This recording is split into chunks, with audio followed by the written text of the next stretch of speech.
Bildiyimə görə yaxın günlərdə sizin müayinəniz keçirildi. Sırf Yaşam bələdçisinin dinləyicilər üçün. İstərdim bu haqda məlumat verəsiniz. Necə keçdi? Nə gözlədiniz? 100-dən artıq insan müraciət etdi, tibbi yardım gördülər və doğrudan da orada olan abu-hava ki var idi, insanlara etdiyimiz, yəni köməyin o deyilən alqışlarla görmək onun cavabını insanı ancaq ruhlandıra bilər. Həkimi bilavasitə belə deyək də öz peşəsinə doğrudan da bir qədər də yaxın edir belə anlar.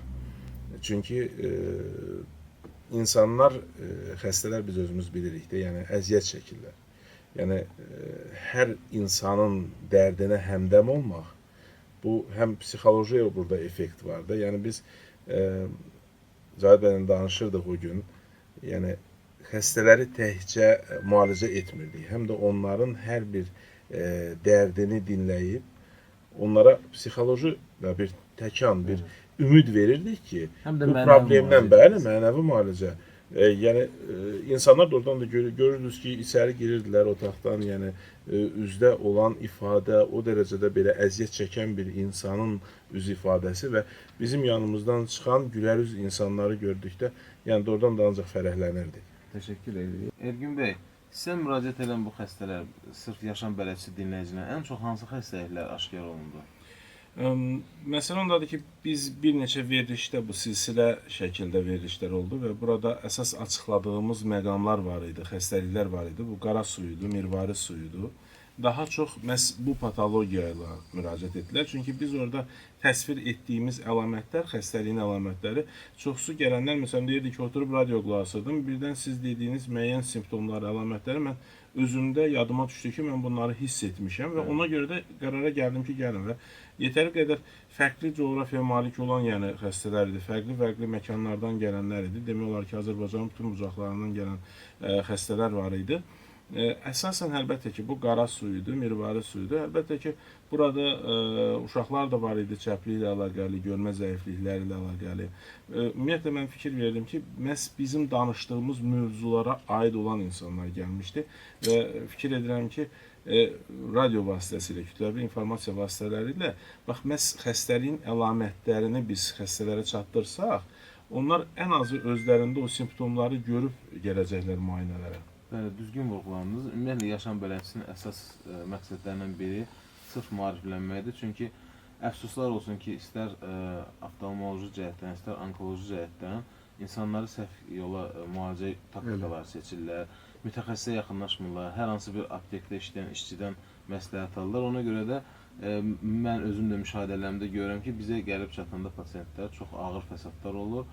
Hətta bəzən qarşısını almaq olmur. İstərdim indi Ergün bəylə söhbətimizi davam edək. Ergün bəy, ümumiyyətlə mövzumuz uveitillərdir, gözün xroniki iltihabı xəstəliklərdir. Bu haqda istərdim məlumat verəsiniz. Bayaq Nazim bəyin vurğuladığı, ümumiyyətlə bizim bədənimizdə bütün əsas və təhlükəli xəstəliklərin başında iltihab durur. Və xroniki iltihablar belə deyək də, bu piramidanın başında duran əsas problemdir. Çünki hər bir xroniki iltihab sonuçda daha ağır xəstəliklərlə nəticələnir və bu həm də onkoloji xəstəliklərdir. Uveitlər ümumiyyətlə gözdə ayrıca bir qrup bir xəstəlikdir, hansı ki özündə cəmləşdirir həm irsi xəstəlikləri, həm müəyyən sonradan əldə olunan xəstəlikləri. Və uveitləri çox vaxtı, yəni biz rastlaşırıq bu problemlə ki, uveitlər qeyri-düzgün diaqnostika olunur.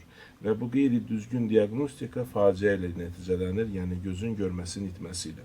Nəyə diqqət etmək lazımdır və nəyə fikir vermək lazımdır? Ümumiyyətlə, biz keçən dəfə də vurğuladıq və bütün həkimlərin bildiyi o üçlükdə, yəni iltihabın başında duran, o rubor, tumor və dolor deyilən üçlük, bu əsas iltihabın əlamətləridir. Ağrı, qızartı və ödem.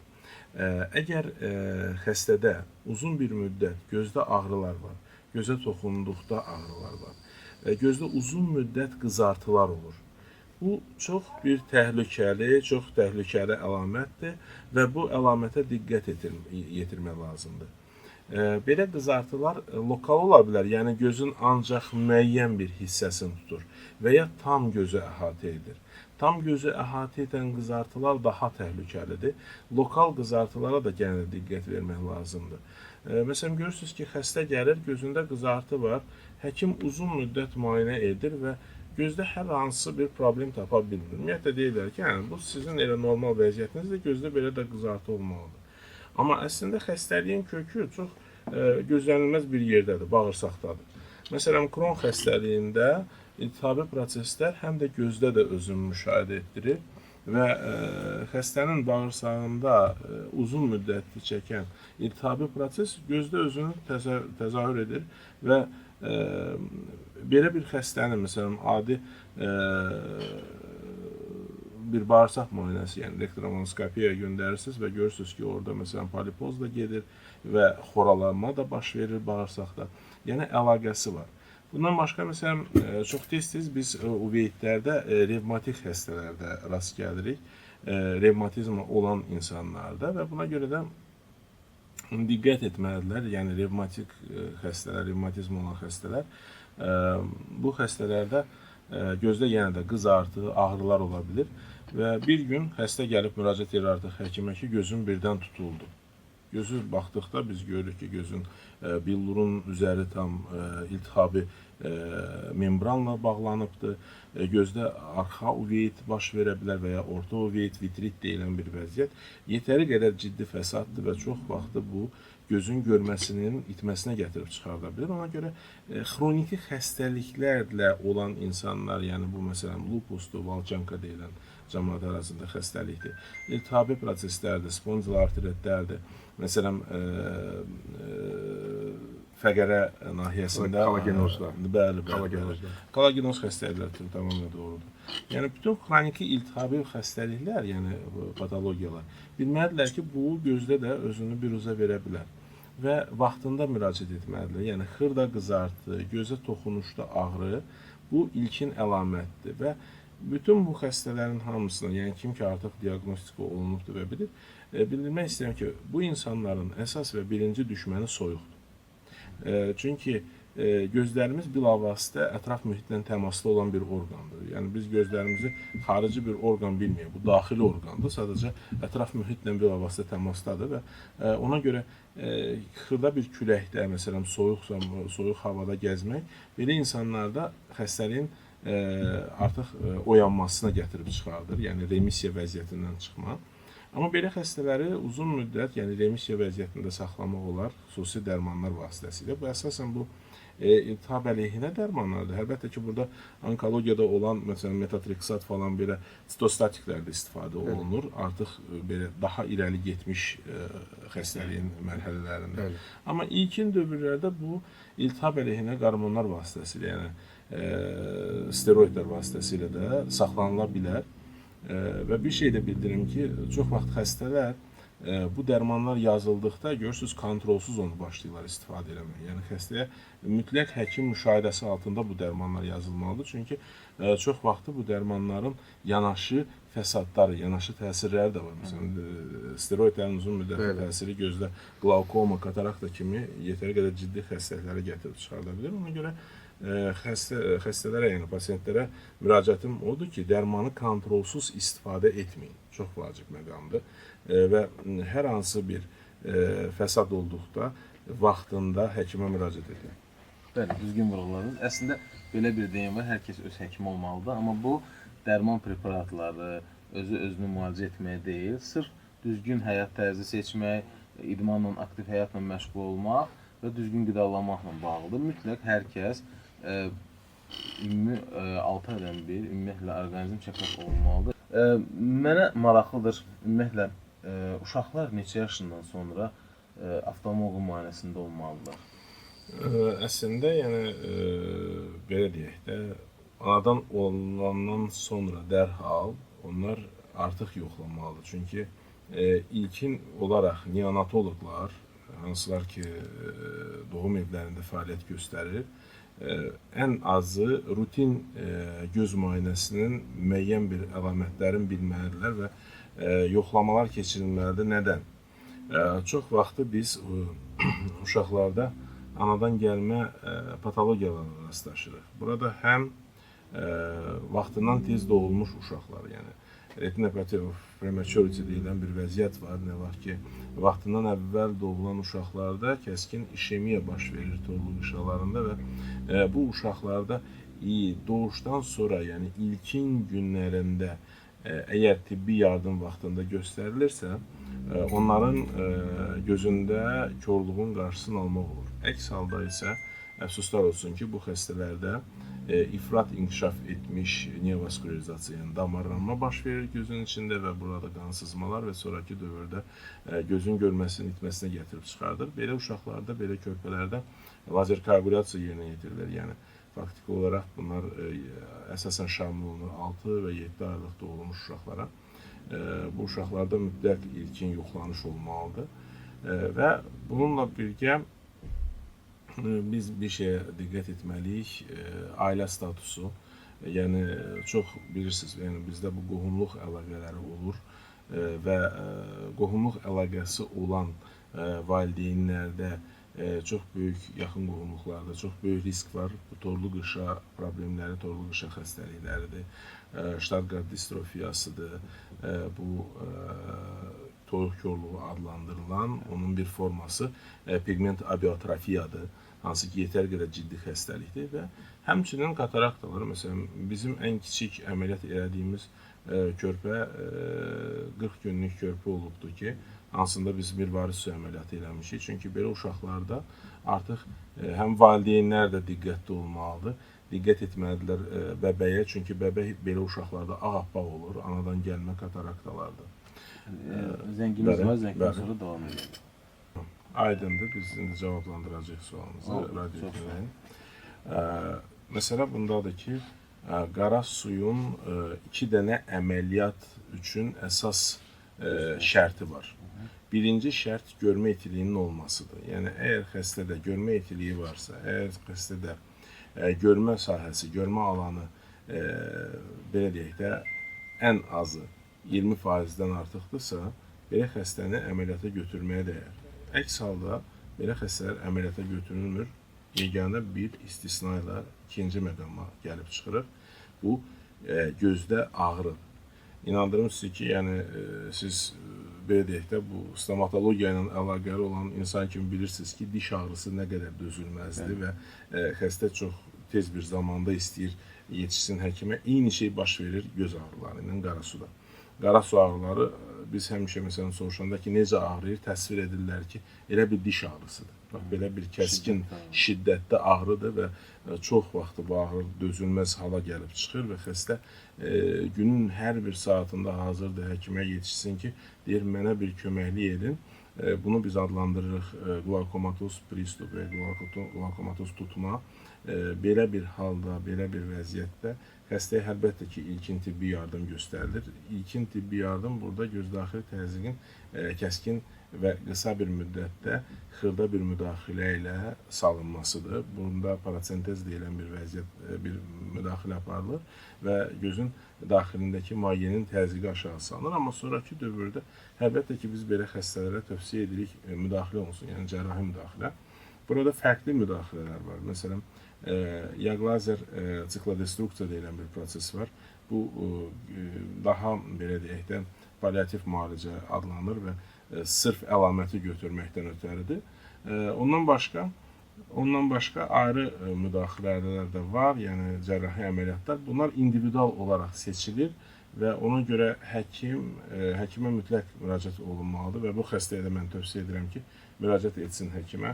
Yəni bizə də müraciət edə bilər, kömək edərik. Eşidirik sizi, buyurun. Bəli, eşidirik. Alo. Bəli, eşidirik sizi, buyurun, sualınızı verin. Bəli, radioya qulaq asın, sizə doktor cavabını verəcək. Ümumiyyətlə, bu əməliyyatdan sonraki dövrdə, əlbəttə ki, burada yaş faktoru çox böyük rol oynayır və mirvari su əməliyyatından sonra gözdə diskomfort hissi, gözdə batma hissi, gözdə qapağın yumulma hissi, tez-tez gözdən yaş axmaları, bu hissiyatlar hamısı baş verə bilir və əsas səbəbkar burada əlbəttə ki, göz yaşı təbəqəsidir. bu göz yaşı membranı ümumiyyətlə baxmayaraq ki, heç bir toxuma deyil, sadəcə mayələrin bir qarışığıdır, amma çox mürəkkəb bir struktura malikdir və bizim gözümüzün üzərində daima o nəmliyi saxlayan struktur pozula bilir. Çox vaxtda biz bunu əməliyyatlardan sonra müşahidə edirik, müdaxilələrdən sonra. Çünki istər-istəməz istifadə olunan kimyasal maddələr və dava dərmanlar hansılar ki, əməliyyatdan sonraki dövrdə infeksiyanın qarşısını almaq üçün və s. təyin olunur. Bu dərmanlar bu göz yaşı təbəqəsini poza bilir. Və müəyyən dövr əməliyyatdan sonraki belə deyək də postop müalicədə ehtiyac olur. Gözün lubrikantları yazılır, yəni nəmləndirici damcılar. Və bu bəzən sizə deyim ki, yəni 1 il, 2 il ərzində də damızdırıla bilər. O zamana qədər ki, bu təbəqə tam özünü bərpa etmədi. Amma bu bir ciddi bir problem deyil. Ən əsası məqam nədir? Görmə itiliyi. Əgər xəstədə görmə itiliyində də problem varsa, bu deməkdir ki, burada ikili problem ola bilər. Ya yanaşı bir xəstəliyimiz var, ya da ki, əgər bu əməliyyatla əlaqəlidirsə, buynuz qışa çatışmamazlığı deyilən bir vəziyyət var. Bu keratitlərdir. Mirvari suyu əməliyyatlarından sonra baş verə bilər yaşlı insanlarda. Çünki onların qoruyucu hüceyrələri daha zəif olur və daha zəif olduğuna görə əməliyyatdan sonraki dövrdə belə insanlarda reabilitasiya dövrü daha uzun müddət ala bilər və belə xəstələr üçün də uzun müddətli vitaminlər, göz vitaminləri yazılır və onların təyini də yaxşı nəticə verir. Sadəcə biraz səbirli olmaq lazımdır və dərmanlardan istifadə etmək lazımdır. Ola bilsin bu 5 ay olsun, ola bilər 6 ay, ola bilər 1 il. Əsas məqsəd nədir? Əsas məqsəd xəstənin görməsindən bərpa olmasın. Və son fikirləri almaq istəyirəm. Ergün bəy, bu uveyitlərin müalicə taktikaları nədir? Bunlar haqqında qısa məlumat verərdiniz. Mən diaqnostikası haqqında da yenə danışmaq istəyərdim. Nəyə görə? Çünki ilk öncə studiyamızda zəng var. Buyurun. Salam, buyurun eşidirik. Açıq havada su axma normal bir şeydir. Bu sizin qoruyucu mexanizmanızdır. Çünki açıq havada siz dediyimiz kimi gözünüz ətraf mühitlə təmasdadır və əgər küləkli havada gözünüz və ya soyuqda yox, aydın məsələdir. Yəni elə bir halda gözdən su axma yəni normal bir şeydir. Bəzi insanlarda bu gözdən su axma olur, bəzi insanlarda yox, amma əslində göz yaşının ifrazı artıq dərəcədə olur. Qaldı ki, əgər bu normal şəkildə tutam ki, siz evdə olduğunuz an gözdən su axma olursa və s. Mənim tövsiyəm odur ki, mütləq şəkildə birincisi burun qulaq boğaz həkimi də baxsın. Çünki burun tutulmalarında tez-tez bunu rast gəlinir. Və əgər orada hər hansı bir problem olmasa, siz göz həkiminə də müraciət edə bilərsiniz. Burada göz yaşı kanalı da yoxlanılacaqdır və həmçinin əgər sizdə allergiya meyillik varsa, bu allergik konjektivitlərin də əlaməti olur gözdən su axma. Çünki bədən özü üzdüyündə çalışır, belə deyək də, sizə bir çözüm tapsın. Çünki allergenlər əsasən ətraf mühitdən gözə düşür və gözə ətraf mühitdən düşəndə ən azı bilirsiniz ki, bu gözün səthinə düşməlidir, ayrı bir yerə düşürlər və gözün səthindən bu həmin allergeni yuyub çıxartmaq üçün göz yaşı yetərlidir. Bayaq ki, mövzuya istəyərdim qaydaq. Bəli. Məhz bu uveyitlərin diaqnostikasında, bayaq xanım bir şey vurğuladı, antistreptalizin demək istəyirdi. Streptalizin virusu, əslində streptalizin virusu yoxdur. Bu antistreptalizin bədəndə olan anticisimlərdir və bədəndə streptokok infeksiyasının olmasına dəlalət edir və onu da deyim ki, bu saprofit infeksiyadır, yəni bizim bədənimizdə mütəmadi olaraq olan bir infeksiyadır, amma bədən zəifləyəndə bu artıq dərəcədə tapılır bədəndə və patogenə çevrilir və bu an bu həmin o revmatizmaların, revmakarditlərin və eyni zamanda uveyitlərin də əsas səbəbkarlarından biridir. Ona görə əgər məsələn belə xəstələr rast gəlirsə, tez-tez məsələn revmatoid üçlük deyilən analiz var, antistreptalizin, C-reaktiv zolal və revmatoid faktor. Onları yoxlatdırmaqla müəyyən dərəcədə iltihabi prosesin, məsələn C-reaktiv zolal əgər yuxarıdırsa, ola bilsin ki, revmatoid faktor normada olsun. Amma bu yenə də bədəndə xroniki iltihabi prosesinin olması deməkdir və belə xəstələr özlərin can həkiminə yoxlatdırmalıdırlar və eyni zamanda gözlər də yoxlanmalıdır. Əfsuslar olsun, bizdə bu sahə üzrə məsələn revmatoloqlarda mütəxəssislər o qədər də çox deyil, amma var və revmatoloqlarla təmasda olmalıdırlar. Çünki bu xəstəliklər ilkin ola bilər ki, çox əlamət verməz, amma gələcəkdə daha ciddi problemlərə çıxartsın. Oynaq ağrıları və s. Görürsünüz ki, insan fikir vermir buna. Məsələn, nəmişlik çox olan havada, oynaqlarda ağrılara. Amma sonraki dövrdə bu daha ciddi problemlər, revmatoid artridə və s. gətirib çıxardanda, ürək problemlərinə gətirib çıxardanda artıq gec olur.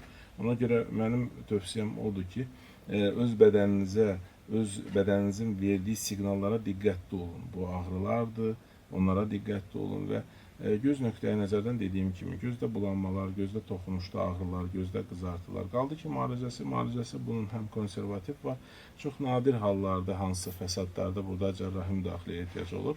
Ona görə qorxmaq lazım deyil və bu qeyti xəstələr həkimə müraciət etməlidir. Təşəkkür edirəm.